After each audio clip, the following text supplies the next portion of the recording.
Flirting can be both an art and a source of laughter. And what better way to combine the two than with these delightfully awkward and cringeworthy pickup lines?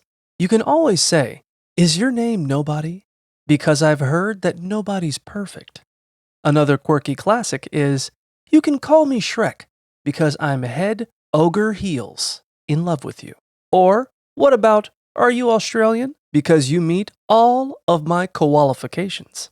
These lines are designed to elicit a chuckle from your crush, or maybe even score a phone number with their silliness and unexpectedness. While you might want to avoid using these on someone you genuinely like, they can be perfect for lighthearted interactions or just for fun with friends. So whether you're looking to break the ice or simply make someone smile, take a look at our collection of humorous lines and perhaps share your own favorites in our forum.